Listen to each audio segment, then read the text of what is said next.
औरत ने जैसे ही अपनी हाई हील उतारी, उसने देखा कि उसके पैर का तलवा लकड़ी की छड़ी जैसा बन चुका था। शुरुआत में उसे लगा कि शायद उसकी मोतियाबिंद की बीमारी फिर से लौट आई है, लेकिन अगले ही पल उसे सीने में ठंडक सी महसूस हुई। जब उसने कपड़ों के बटन खोले तो हैरान रह गई, क्योंकि उसके सीने में भी एक बड़ा सा छेद हो चुका था। घबराई हुई अना तुरंत अस्पताल की ओर भागी, पर ज्यादा दूर नहीं जा पाई कि थक कर चूर हो गई। वह बिजली के खंभे का सहारा लेकर 2 मिनट आराम करने लगी। उधर से गुजर रही एक बूढ़ी महिला को कुछ अजीब लगा। वह मदद के लिए पूछना चाहती थी, लेकिन जैसे ही उसकी नजर एना के सीने के छेद पर पड़ी, वह डर से कांप उठी। मजबूर होकर एना फिर आगे बढ़ी। जल्द ही उसका दूसरा पैर भी बदलने लगा। पैरों का सहारा खत्म होते ही उसकी पैंट फिसलकर जमीन पर गिर गई। अब उसके दोनों पैर पतली और लंबी लकड़ी की छड़ियों जैसे हो चुके थे। इस समय उसका शरीर बेहद डरावना लग रहा था। हाथ और सिर को छोड़कर बाकी पूरा शरीर सख्त लकड़ी में बदल चुका था। कुछ ही देर में उसका शरीर संतुलन खो बैठा और वह सड़क किनारे गिर पड़ी। लकड़ी बने हाथों से वह अपने शरीर को छूने लगी। अचानक उसका पूरा शरीर एक कुर्सी में बदल गया। लोग आते जाते रहे, लेकिन किसी ने उस पर ध्यान नहीं दिया। धीरे धीरे रात हो गई। तभी एक आवारा आदमी की नजर उस कुर्सी पर पड़ी। वह खुशी खुशी उसे घर ले जाकर जलाने की सोचने लगा, लेकिन जैसे ही वह आधे रास्ते पहुंचा,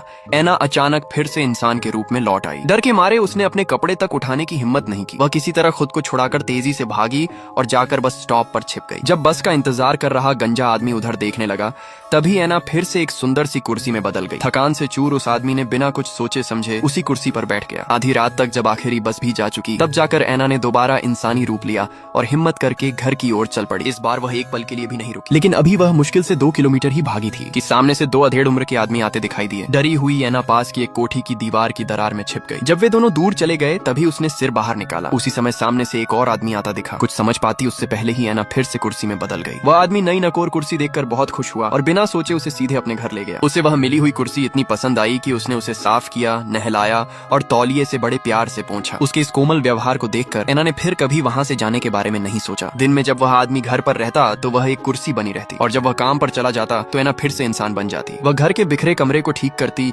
आंगन की घास पौधों को पानी देती। असल में एना ने खुशी खुशी कुर्सी बनना इसलिए स्वीकार किया था क्योंकि कुछ समय पहले उसे बड़ा झटका लगा था। उसकी सबसे अच्छी सहेली ही उसके प्रेमी के साथ संबंध में थी। इस विश्वासघात ने उसे अंदर से तोड़ दिया था। वह भावनात्मक रूप से बिखर चुकी थी। इसलिए उसने सोचा कि इंसानों के बीच रहने से बेहतर है कि वह एक कुर्सी बन जाए। लेकिन सौभाग्य से टॉम उसका बहुत ख्याल रखते थे। एना भी अब इस सुकून भरी जिंदगी का आनंद लेने लगी थी, और इस तरह दोनों एक शांत और संतुष्ट जीवन बिताने लगे।